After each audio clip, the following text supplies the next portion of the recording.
to the Black Tower. I am the Sorcerer Armanasul, and today I have a special guest for you. A new friend of mine by the name of Ghede. Met him on a Facebook group, Dark Sorcery, and I'd like to introduce you to him. Ghede? Greetings and good day. Right? Hey, that's a nice pun. All right. So I had a question for you, Ghede. Okay, so I use what is known as an infernal trinity of self. Oh, Satan for the might of my flesh, Lucifer for the might of my mind, and Iblis for the might of my spirit. Do you use anything similar?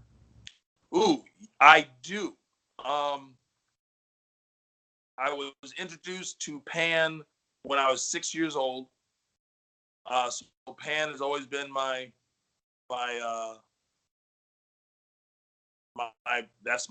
my deal, man. Pan is my arc. Um, I then discovered a entity discovered me. His name is Zath. I refer to him as the Doom Caller. He has found a part of me, and he manifests through me. Not, I'm sure, not only me, but he manifests through me, and that's he is a entity. I haven't quite. I've looked and searched for any more information beyond my own experience with him, and I haven't found any.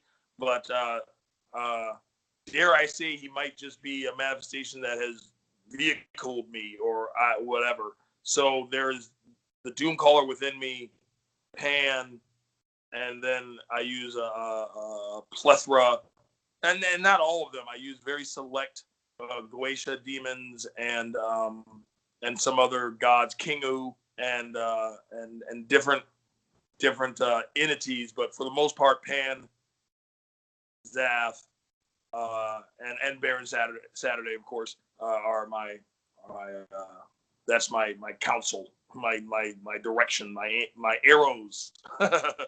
That is a mighty counsel indeed, let me tell you. Thank you. Uh, Personally, I'm not much into Greek pantheon, but me and Pan, I can work very well with Pan, which is scary because you Pan is a nature type spirit, but he's also of a sexual lust nature, Yes. mostly of men. And you would think that any man could connect with Pan. It doesn't really work like that. So, Right. No. And he's just a wild thing. But the one of the things I actually love about him, and I'm doing more research into it, and I will piss some people off by saying this, I'm sure, but there's a connection. I'm not saying the same or the same entity by any means, but there's a connection between Lucifer and Pan, be it that they are there's a lot of similar parallels, that they were the ones to embrace man, that there's that feral nature, and also that Pan is the only Greek god kicked out of Olympus, so basically kicked out of heaven. I didn't He know was, that. oh yeah, he was launched out of heaven. Zeus said, "You're ugly, you're bestial, fuck you, go hang out down there." And he had honor as a god, but he just was not allowed in the court. He was not allowed in the Olympic court. Hermes had to go visit him. Wow. And I So was like, whoa, I that like is that. cool. I didn't know that. You know, You said his name. it's not a major part of his story, but it No, I they didn't you emphasize draw it. the parallels. I can Yes. see where you could draw that, but see, I didn't know all that other stuff about Pan. Wow. So you said a name, Doomcaller. Yes, sir. And I remember on one of your posts you were talking about the Doomcaller, and I had made the comment that the idea behind transcendent gnosis is to realize that we are all the Doomcaller. Yes. And there it is. But what, like, it came to you in the spirit form of Zab, correct? Is that what Yes. you said? When I was young, 13, he came to me, name and all, title first, then name, and it was I mean, it's really hard to put into words. I really just used it as my strength. It was like, and people caught on. They would be like, "Oh, Paxton, man," because I'm usually giggly and happy, but oh, you press him, man. You're asking for the doom caller, dog. You're calling for the doom caller, and it just became a thing. And whether it was fulfillment or I played a part in it to manifest it, or anywhere in between, it became an entity, or was revealed to me as an entity. And actually, just recently, through some alchemy and other things, the things that you were commenting on, I actually, for the first time, evoked him, because I hadn't invoked him. I had just been Chilling, communicating. Yeah, just communicating, dealing with, right on, harnessing. And I finally decided to maybe treat him as an actual entity to invoke. And I had substantial results, to the point where I honestly didn't even really want to post them, because I didn't want to deal with, I didn't want Haters. someone, yeah, I don't need to defend what I'm seeing and what I'm feeling and what's going on. Like, I don't want to have to explain it. I don't want some demon Nazi telling me, well, no, actually, A, B, and C, and D, and F. And there's value in that, of course, but it's like, well, come hang out in my house. You know what I mean? Oh, I think that's so cool because, like, there's a lot of spirits that we as individuals, individual practitioners, and some of my viewers even, we get the fact that, certain things that come to us, they come to us individually, Right. and we experience it in our own way. And sometimes it is so overwhelming, so awe-inspiring, and so beautiful when we go and try to share it. What's the first thing that fucking happens? You got somebody saying, "Oh, you ripped this off of D&D or out of this Right. or the other," and it's like, Right. really seriously, you just stole the sacredness out of this. What the hell? Right.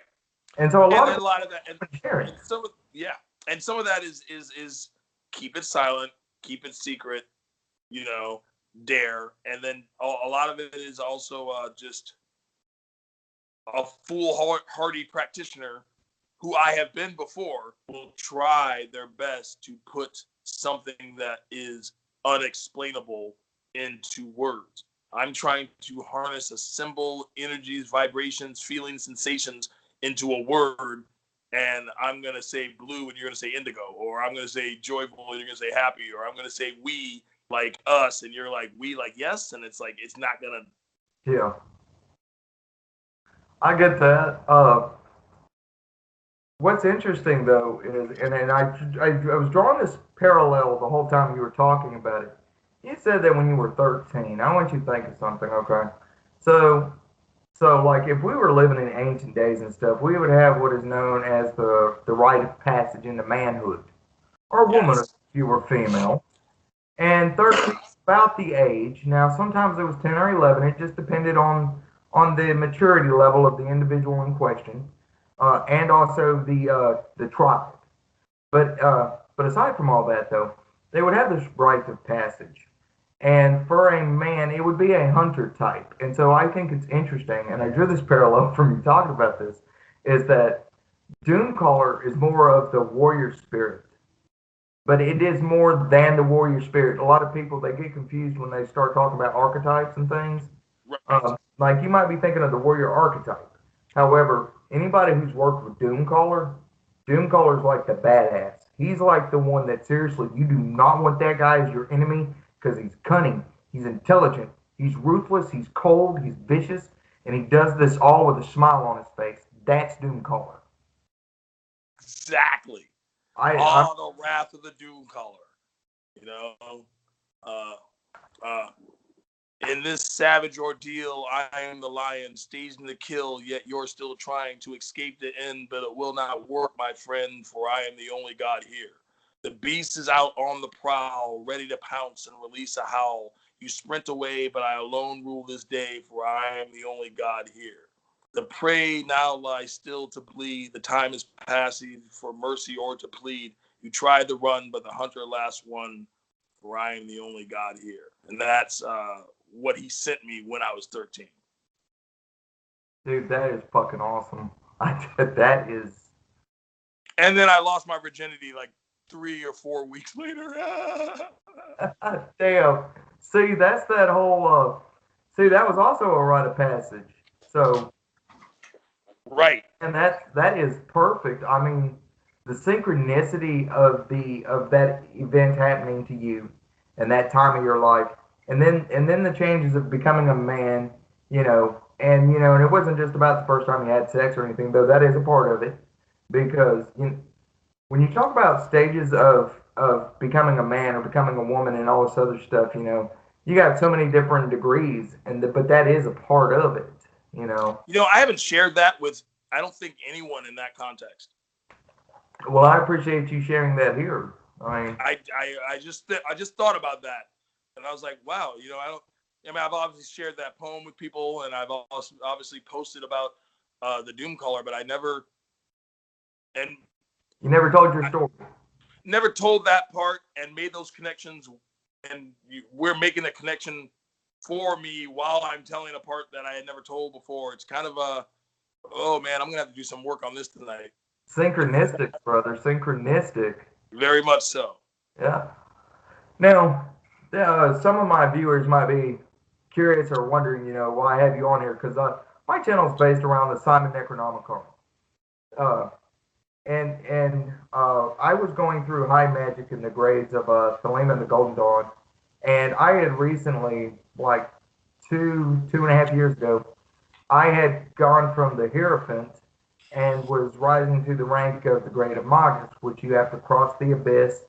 But the curse has to be removed before you can take the grade above you. And the curse of the Hierophant into the Grade of Magus means that the practitioner, or the whatever the person's called, they have to show their mastery over a magical system, their understanding of it, and they have to rewrite it and represent it. And I did that just so that I could take that grade. And that's neither here nor there. It's not egotistical, but that involves work. And I've been at this for 20 years. Dude, it's not like I went through and I'm like, oh, every couple of months I'm going to do one of the grade initiations and I've made it. No, there's like tons of real work. If you really want That's amazing. Well, thank you. But the reason I'm like, wow, wait, what? We'll have to talk about that more later. Right.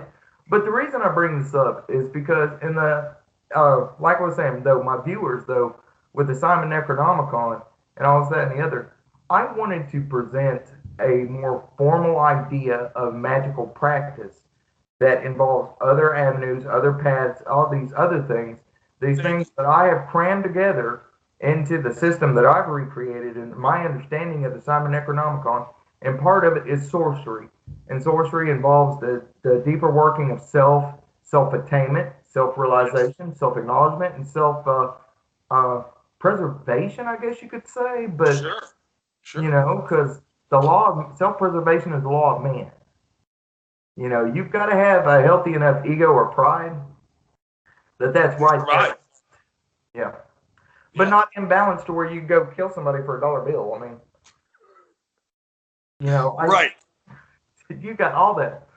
But I said every single bit of that mouthful of bullshit just to point out the fact that I want you to tell your story of where you came from, because I think my viewers would be hard pressed and probably even astounded at how far you have come. Okay. So, let's see. Well, I grew up in a household of intellectuals, scholars. They were all very Christian, and yet they were the ones who introduced me to my practice, and they didn't judge me. So I give a lot of credit to my father, because this man was a double PhD, also raised Christian. His younger brother, my youngest uncle, is the histographer for every a certain denomination, every denomination or church of this denomination in the country.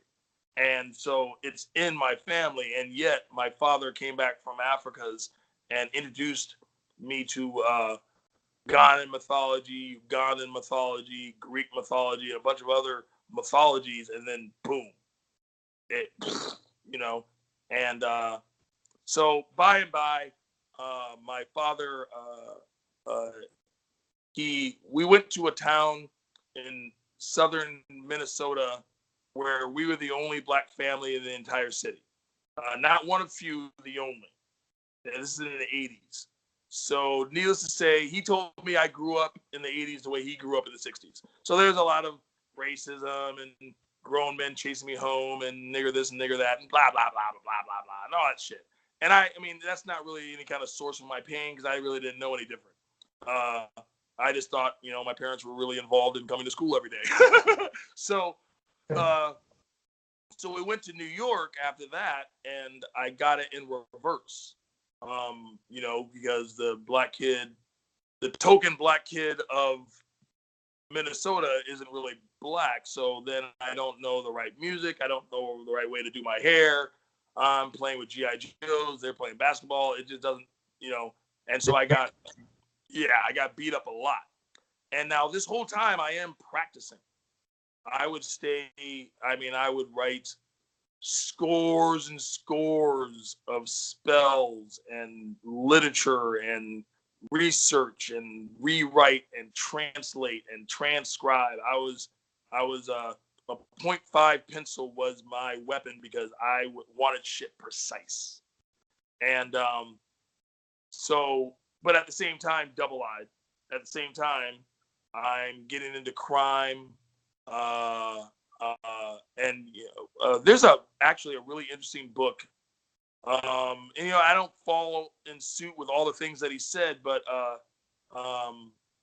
there's a part in this book, and it says a person who imitates what is evil always goes beyond the example set, while he who imitates what is good always falls short. Imitate no one, be yourself.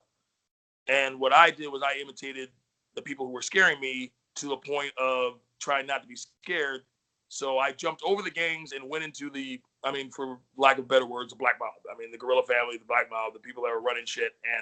And I started really getting in deep with the people who scared the people who scared me. So and I'm practicing and I'm using drugs now and I'm deep into marijuana, PCP, LSD, shrooms, alcohol, all these things. And granted, I have no opinion on these things other than they're a part of my story. And so life wasn't working right. I went to college. My mom paid for my college in cash. And when I mean cash, I don't mean a check. She paid for it in cash, and I failed out after 2 years. My dad had already passed of cancer. I was flailing. So then I actually got a job with the police department. Don't ask me how I did it. I have a silver tongue. A lot of it is magic. The harnessing of vibrations and energies, it's like really apparent because I'm telling you, even as I'm telling you the story, you'll go, wait, how the fuck did that happen? And it's like, what? So I talked my way into that. But I was still in the crime mentality. So I'm working for the police department as a conflict resolutionist, a dispute settler. But at the same time, I'm selling guns and I'm selling gun locks and I'm raising money for the task force against violence while I'm violent. And, there's not a, 10 commandment I haven't broken. Let's just leave it at that. More than once. So I did all that. And, and by the way, I'm not big and bad. I'm not fucking I'm just a nasty, evil little worm, My sponsor actually told me, he said, actually, you're like Worm Tongue from Lord of the Rings. You were just that guy behind the guy, just a slimy little, and I was. And I don't take offense to that because I was. And so I went to North Philly, started getting out there and getting into that craziness. And eventually I made it out to California because I have an older uncle out here who is very plugged in and very wealthy and very rich. So I started working in the movie industry and started doing that. And I hosted a rap show on TV and I opened up an escort service and I I mean, just ridiculous things. And of course, none of them were working out because I wasn't in line. I wasn't in suit. I wasn't on the square. So eventually, I found myself under a bridge, and out here in California, I was under a bridge and legit homeless. And I remember actually making my way into one of the YMCA's, which is, kind of like a hostel. What is it? What are the places in Europe? Hostels. Yeah, they're Yeah, called hostels. right. Yeah. So it's like a hostel in America, the YMCA, and I'm sitting there, and I was renting a room by the week, and so I was actually sitting in the back of a room, and one of the movies that I was a casting director for came on the TV. And I went, oh my God, I cast that movie. Now, okay, Mr. Homeless, yeah, sure, you cast the movie. And I said, just wait until the credits roll. Well, unfortunately, it's not a really good movie. So by the time the credits rolled, everyone had already left the big TV room, and I was just sitting there by myself watching my name scroll down the screen. And I was like, man, fuck this shit. I'm just appalled at where I am in my life. And a couple other crazy things happened. I don't want to talk too long, but eventually my uncle, he actually sent me to a treatment center. So in this treatment center, I joggle my head free. And, by no means am I taking any power away from my will, because that's where my will was exerted. I used a lot of things to harness that. And they did give me a temporary template that worked at the time, plain and simple. You find yourself in a mental facility, you've got to admit something ain't right. And so, all right, what do I need to do? And I really returned to all the things I abandoned around 13 for self-preservation, even though I ended up the opposite. And but with a clear mind and a grown-up intent and a grown-up power, if you will, and I used magic, MAGICK, to convince them to let me be a house manager, and then an intern counselor, and then to run their detox, and then to be their head counselor, and then to be the executive director. So literally, I became the executive director of the facility they sent me to. And, out here in California. And I got very well known and practiced the skill that I'm using today in my lectures and my seminars and my deliverance. And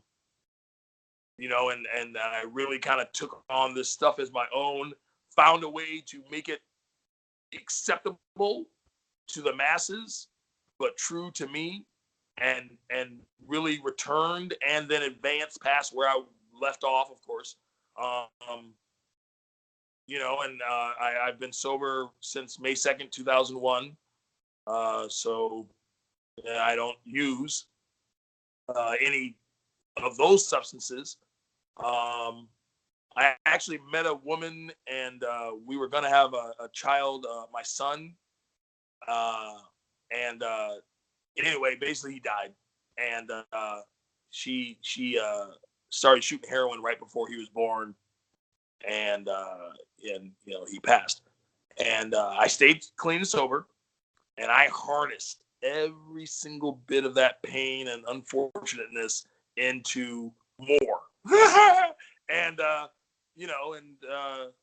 I don't know if I'm skipping too many steps, but now, I mean, I own a house. I have 2 wonderful daughters. I have an ex-wife. I have a beautiful girlfriend. I have a consulting firm that I built up from the ground. And basically, I get paid to talk. Like, I pay my mortgage by talking and acting silly and jumping on stage. Just a couple months ago, 1,953 doctors and psychiatrists paid me money after I won the Mental Health Association 2018 awards, to stand up on stage and basically talk to them about left-hand path philosophy, whether they knew it or not. And, you know, and that's, I mean, what the, I can't ask, I mean, I will ask for more, but I can't ask for more. That's Take that, world.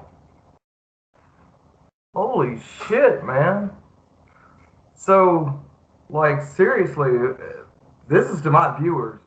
If you heard and listened to that and you're sitting back thinking you can't do something, you just need to get over yourself and go do it. Holy yes. shit, man. And it's not, you know, and it's, I mean, I don't want to say it's because I'm so clever, but I also don't want to say it's because I'm so blessed. No magical man in the sky did this for me, You did but it. I also didn't do it on my own. Yeah. I and the entities that I work with and the application of what I learned. One of the cool things, I actually stopped doing this, but for a while on the bottom of all my posts, I would put your magic where your mouth is. And it's like, you know, I'm not a practitioner because I'm a nerd and I couldn't get laid, or because, you know, I want to go to vampire parties, and I'm not doing it because I don't like society or the sun or good food, or, you know, I do my best not to do this out of a weakness. I'm doing it for strength. Right. I got ground zero, and now we will advance. You know, and I'm not. I don't have a lot of those hangups. I do have hangups, of course, but I don't have those hangups. I don't know of anybody, one, that doesn't have hangups or even just small little snafus about themselves that others don't care for or that just get misunderstood or misinterpreted. Right. But see, like my wife likes to say, our differences are what makes us so beautiful and so unique. And I love her particular take on it with that. I do too. Now, one of the interesting things, and I wanted to go over this with you because I've had my own substance abuse problems in the past. Right. I think that this is so interesting, and I'm going to use your term of on the square because I think that and I get that and I know what that is. Uh, it's on the level, as they would say. So, so That's anyway, better, actually. Yep. I'm not admitting anything, and I don't know anything. But anyway, uh, isn't it interesting that when we're not in tune with our true self, with our true intent and our true will, isn't Right. it interesting that when we're doing all these things to discover ourselves, in come the poisons, the things Yes. necessary to keep us being able to function and move in that world because we're not in tune with the inner world. Right. Right. Can Amazing. can you connect that with the time you were at in your life when you were doing that? Can you say the same? Or Oh yeah, definitely. Well, here, let me just say this. Uh, I've been eating gummy bears since I was probably around 6 years old, and I love gummy bears. And people tell me what they're made of, and I don't really care. And you know, I get their melted cartilage and but they taste good, and I like them. And so, and I've been eating these fucking gummy bears for decades now. And the gold ones, the Harborough or whatever, the yeah, gold packaged gummy bears. yeah, And I've always hated the green gummy bears. I never liked them. I would give them away, or if I ate them, I would make sure the other ones were around it in my mouth. And I like the red ones, the orange ones, the clear ones, and sometimes the yellow ones, but I definitely didn't like the green ones. And this has been going on for decades now. So just recently, I'm laying in my bed watching Netflix, and I forgot what I was watching, and it stalled out, you know. So Netflix started thinking, you know, 45 minutes, 45%, 45%, 45%. So I'm like, fuck. So while I'm waiting for it to reload, I figure, you know what? I've been eating these damn gummy bears for years. Why don't I read the back of the package, see what the fuck they say about gummy? I always kind of like to see what kind of yeah. bullshit they put on the back of a package, like, we've been making this and yum yum yum, or what the fuck. Yeah. So I'm reading it, and they have a picture of each flavored gummy bear, and what the flavor is. And I found out what flavor the green gummy bears were. They're not lime. Yeah. They're not sour apple. They're not even watermelon. The green gummy bears are strawberry. Now, one, that makes no sense. But two, I like strawberries. I actually like the fucking green gummy bears. I have been giving these fuckers away, and I literally liked them. Literally, when I ate a bunch of gummy bears all at the same time, the taste that I thought I was tasting wasn't from the red ones. Those are cherry. I don't like fucking cherry. It was the green gummy bears. So literally, my whole fucking perception was fucking off. I had convinced myself, and I was for decades I'm giving away the thing I love. So that little instance of gummy bears is pretty much my whole fucking life when it comes to drugs and alcohol and getting off my path. Thank you. I needed something to laugh about today. And for you ladies and gentlemen out there in the view, you heard it here first. Those damn green gummy worms or gummy bears, them things are strawberry. Strawberry. Don't give them away. They're strawberries. Don't be hating on them green. Don't be hating on them.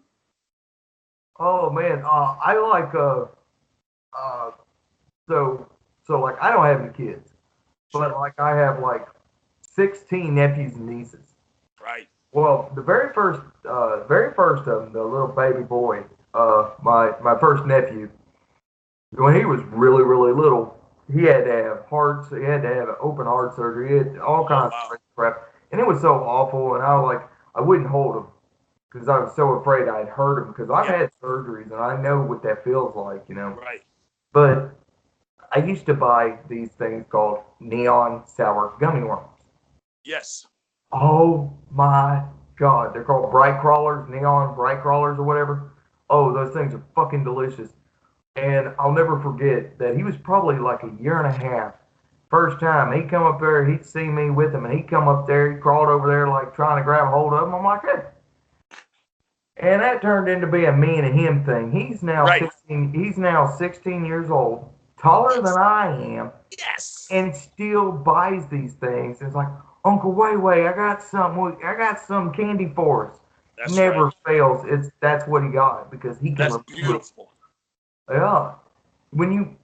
It's interesting. People they don't understand how memory, emotion, and interaction all connect, and it makes part of what life is. It's like your memory of these gummy worms and how you came up, and then the realization of what's actually in. You're like, holy crap, why did I turn that away? I like that.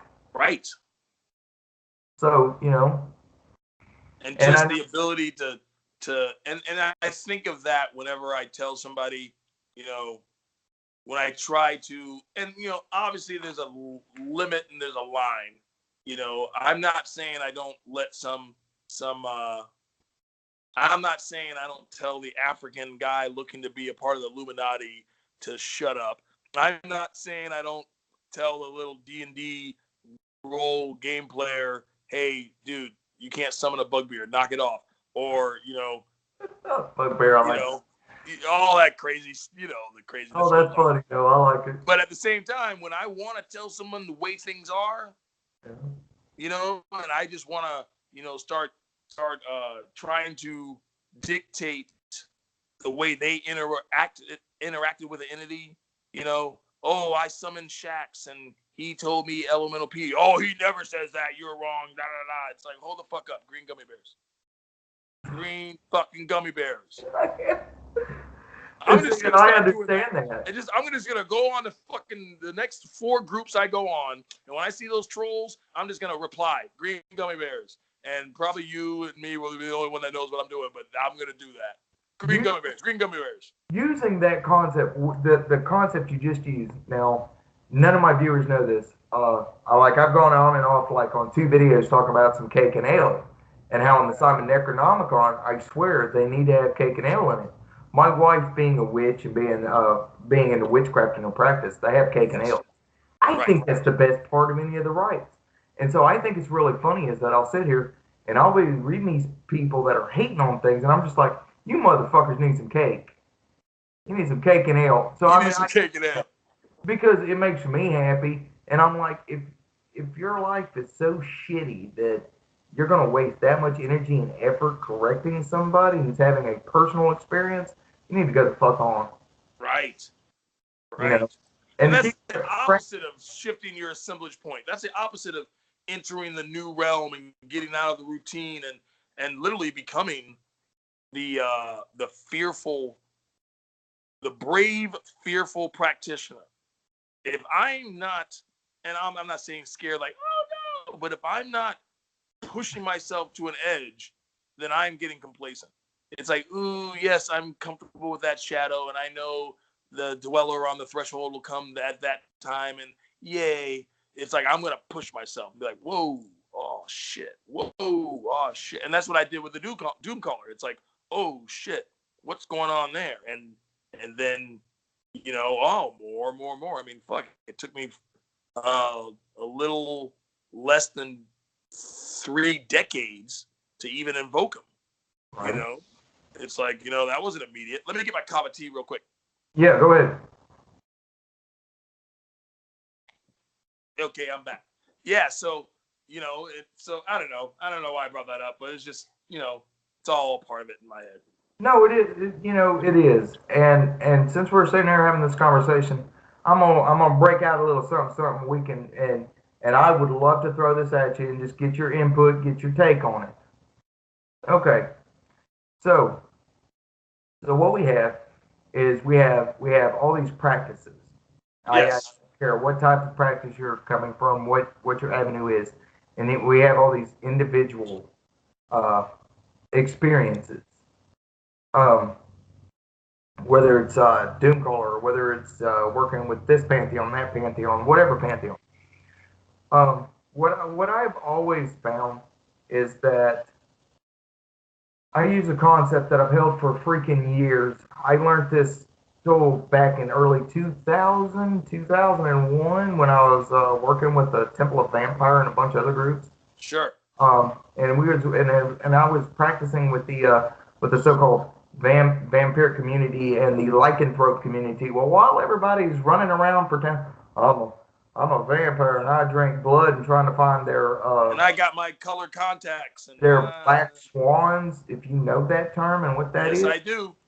All right. Oh Well, yeah, as they doing all this fun stuff and running around their little packs, I'm learning the concepts and the secrets behind the hidden meanings behind all this stuff. right. And one of the very first things that I found in lycanthropy is, and I don't profess to be a werewolf or a vampire or any of that other stuff. I may work with the archetype or the energy of it. Yes, But one of the very first things that I learned is that sometimes it's good to go hungry. Notice this: the wolf that is well fed will not fight that hard, but you let a wolf that is not ate for 3 or 4 freaking days, that fucker is going to lose his shit on you. And so the size of the fight is based on how hungry are you, how much yes. do you want it, how much do you need it. Hence, Under the Bridge. It's like that was exactly what happened there. You know, Exactly what happened. where you had to get to that point. To And go here. It's like a plane dips before it takes off. yeah, It's like, oh, exactly. and one of the really interesting concepts, ideas behind all of it is the fact that it wasn't necessarily that you have to be hungry or anything, but when you think about that, there's going to be ups and downs in our life. I promise you, it is best to take the bull by the horns yourself than to let fate or destiny all of a sudden weave the balance into your own life. So sometimes it's a good thing to put all the extra effort into creating something before you reach a point of need where necessity Yes. comes in. What are your thoughts on that? I believe so. I mean, there has to be a marriage of the two. And it's sometimes, you know, it goes back to my humble power, where it's like, for the life of me, I'm not going to say maybe Pan didn't decide to come to me as Doomcaller. I don't know. I don't want to try to make the connection just because I imagined it. So I'm still looking at that, but who knows? I don't know. For the life of me, I'm not going to think the way the cosmos works. I'm going to understand it all. So I guess what I'm saying is sometimes the bull by the horn, no pun intended, is the thing that will activate the destiny or fate or whatever universe coming in. It's like the universe might be that gasoline is waiting for the spark, and without the spark, then it's just gonna be some fucking it's like gas spill, or whatever. I don't know. I lost the analogy. well, But you get yeah, it's where you're deciding whether or not consciously a catalyst is necessary, or whether the catalyst is already there and you have to make the decision that that's the way you want to go with it. right, and that's a left-hand path philosophy I've adopted. And that when I was getting sober, they would sobriety. They use the serenity prayer, and I've dealt with a lot of left-hand path recovering people who don't like the serenity prayer because they hear God and it's like blah blah blah blah blah. They go all on these tangents and this, the dogma, anti their dogma, all this shit. And I just went, dude, what they're saying, regardless of what you think they're saying, or regardless of what they think they're saying find out the magical sweet spot between what you need to do and how the outcome turns out, and just find out what find out you go to the job interview on time, you wear the nice clothes, you say the right things, you do all the things that you can, and if you can find out what coffee they really like and find out how to beat out the guy that next to you, but also know not to overdo it, because you go in there in a 3-piece suit, they're going to say, what the fuck do you need a job for? And don't get weird, and then let the outcome be, because if you don't get that job, that energy was probably going to be raining down on the next interview or wherever you're really supposed to be based on how the universe turns. So it's kind of like finding that wonderful wisdom to know my full extent, the exertion of my intent, and then what the universe, I don't want to say meant just so it rhymes, but yeah.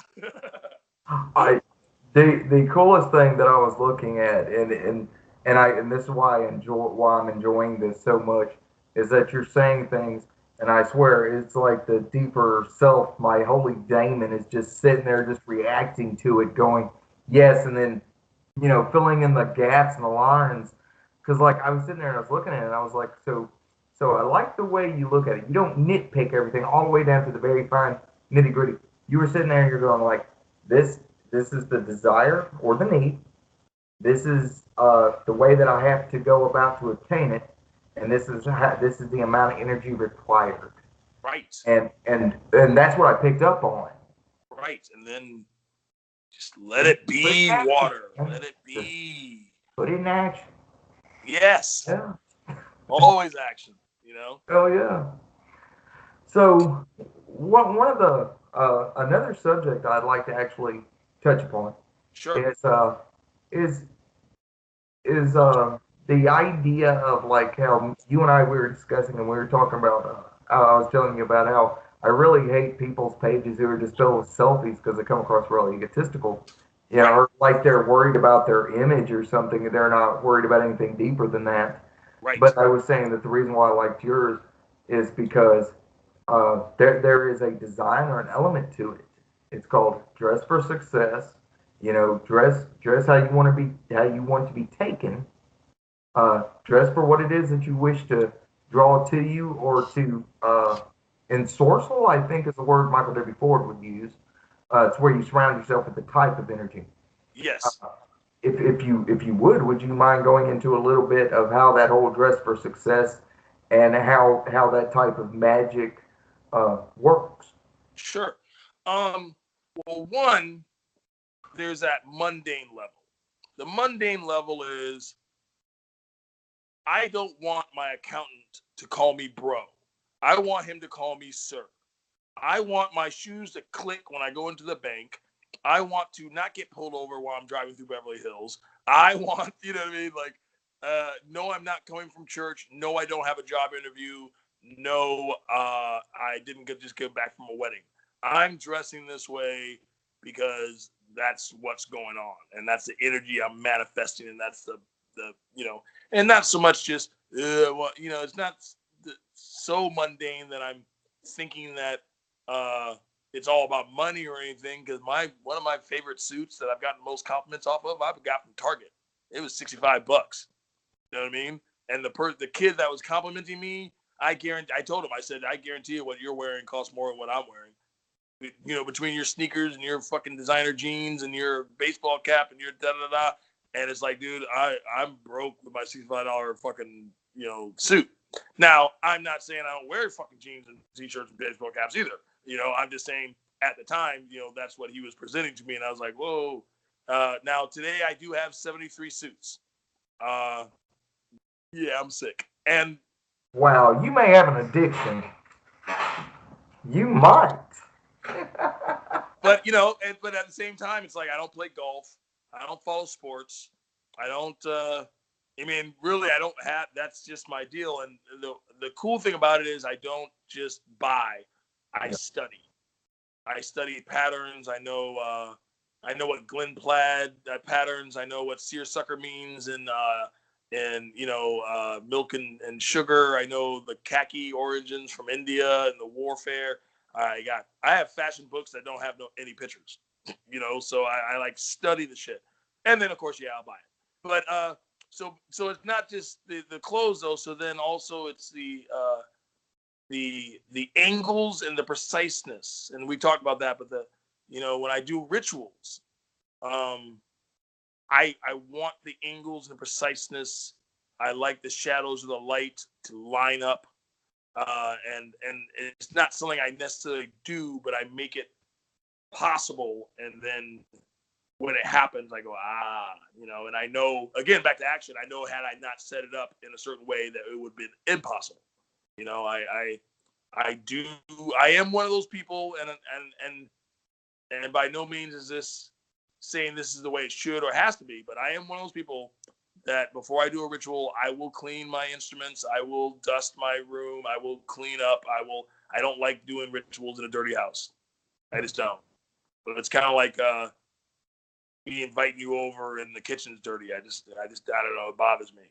I got the exact same OCD here, man. So and so the presentation does create a certain amount of energy. So now we're talking about the magic side, so now less mundane. It's like it does create a certain vibrate. It creates an energy. I've seen it in other people, and I've gotten it from people seeing me that you do manifest a certain. It's undeniable. It's like you light a candle, the light will manifest. It's like you post a picture of a ritual. And I look at it and I go, wow, I see the energy. I see it. I even had one person after I said that, they go, well, how do you see what energy? It's our phone. I'm like, you don't get it. And it's like that energy. And I will manifest energy. And by no means do I think I can't, like I don't need a wand. I can use my finger. I don't need my grimoire. I can use my memory. I don't need to dress up in a suit. I'll do a fucking ritual naked. But what I'm bringing to it is going to, hey, you put salt on the macaroni and cheese, you're going to taste it. How could you not? Well, it's going to help push it. It's not, it's like they say, it's not the suit that makes the man, it's the man that makes the suit. At the same time, it's not the ritual tools, because there are people who collect ritual tools and implements the same way as with your 73 suits. Right. But unlike a lot of people who collect all those tools, from what I've seen and recognized, you get more out of your 73 suits for whatever you're trying to produce at that moment than they would collecting the stuff that they'll never use. Right. And I'm obviously, I think any and every practitioner maybe has gone through this, but it's like, of course, I went through the stint where I had a fucking library of books that I hadn't studied. You know, it's like, ooh, I want that. I buy it. I put it up on the shelf, and it's there for namesake. You know, and then later on, I'm like, dude, I need to fucking really find out what the hell that book's about. You know what I mean? It's like almost you know what's a great analogy of it? It's like the dragons, the classical dragons, or like on Hobbit, right? Smog. This motherfucker's sitting on tons of gold. Well, dragons don't buy shit. What the fuck is he even using the gold for? He's not eating it. He's just hoarding it. Really, the dwarves should have just said, that's our gold, and he's protecting it for us. He wouldn't have known any different, because it's not like he's going to spend it. It's not like he bought anything with it. He's just sitting on it. As far as they could have just said, hey, he's a really expensive fucking guard. And they could have stood out there and said, hey, that's actually our gold. But, but that whole thing, it's like, hoarding, but not utilizing, and yeah, if I didn't wear those suits and I was just buying them, yeah, it'd definitely be a problem. But, or if I was just hoarding the books and not reading them, that was a problem. Yeah. And if I'm just collecting expensive fucking artifacts and keeping them and mine, it's like, well, for fuck's sake. Well, from what I've recognized and what I've seen out of you, you have what is known as an artist's soul. The way that you can recreate, reimagining, representing, and though a lot of people sit there and be like, why does he need 73 suits? Here's the thing, and they should be asking this. What do you wish you had 73 of, and why aren't you going out there to get them, to use them, to create with them? Right. And why don't, it's like, and that's the thing. And I do remember sitting somewhere wearing clothes from Salvation Army. Oh, and I get some suits from Salvation Army too, by the way. But, it's like I remember wearing hand-me-downs clothes. I remember a roommate in a facility gave me a pair of his basketball shorts to use as boxer shorts. And, and I just remember, not having fucking any clothes. I also remember when my dad was dying, walking into the hospital with my extra baggy pants and my, just looking like a fucking, like I just got off the corner, because I did. And him saying, man, really? Can't you just pull them up one day while I'm laying here in a bed, buddy? And, and I like what you said. It's like, you should be asking, why does this man need fucking 73 suits? And the cool answer is, one, I don't need them. And two, I wanted them, so I got them. And it's like, get what you want. You want 73 racks of spices in your cabinet because you like to cook and you want to be able to use oregano from different parts of the fucking country, then you fucking do that. You know what I mean? See, and I'm so glad you caught that, because that's exactly what I'm saying. Instead of asking why, figure out what it is that you want. What would help you? What would further you? Stuff like that. And I think that's important. Yeah. Really important. I mean, we live on this gigantic rock that spins over and over, and every day seems no different than the day before. How do you beat a monotony like that, from a day-to-day grind, rush, all this other stuff? Well, I think that in your own way, you found a way to survive that monotony. Yes. A change of pace, a different suit, all this, that, and the other, and they call it whatever they want to, whether it's a mask, whether it's whatever. But the thing is that you've learned how to take that, create with that, and survive what normally kills the soul within people. It's why people get so wore out and so just like, oh yeah, it's magic, it's this, it's that, because that happens to a lot of people, and we will do, that's law of man, is self-preservation is a law of man. Well, we preserve our dignity, we preserve our ego, we preserve our pride, we preserve that which gives and sustains the life within us. Yes. And actually, and here's another answer too, because I went into a law firm really expensive lawyers, and they hired me to come in and talk to them. And they had video Skype me into their sister office or whatever that's called, right? And the lady, as a compliment, but she said, "Wow, that's a nice suit." And I looked on your website. You always wear suits. Why do you always wear suits? And I looked at her, and part of my head said, "Well, don't your lawyers wear suits? Why aren't you asking them?" And then another part of me went, "Thank you. Paxton accepted as a compliment." But then I just looked at her and I said, "Don't you get dressed up to go to a wedding?" And she said, "Yeah." And I said, "Why?" She goes, "I don't know. I guess out of respect for the people getting married." See? It's like, that's why, another reason why I wear suits. I mean, because I own I'm my own boss. I could do my job wearing t-shirt and jeans. I could fucking wear a dress if I wanted to. Like, do whatever the fuck I want. No one's gonna tell me what to wear. But it's like, out of respect for the people I'm presenting to, I'm showing them the level of the presentation they're gonna get. It's like, you know, I'm not doing a TED talk, so I'm not gonna come out in a fucking sweater vest and it's like, I'm coming to do that, and that's how I present, and unfortunately I work a lot, so I'm pretty much in a suit all the time, unless I take it off, and like And then for all, this interview, I came right from a job, so I said, I might as well wear the suit for the fucking interview, Waylon, I don't want to fucking, I thought about putting on my ritual hood and doing that, and I was like, you know what, nah, plus I didn't have time. I was running late. oh, I like that. But here's what I take out of it. It is a point of pride. You take pride in yourself. You uphold yourself to certain standards, not that are held by everybody else, not that others hold over you, but that you hold to yourself.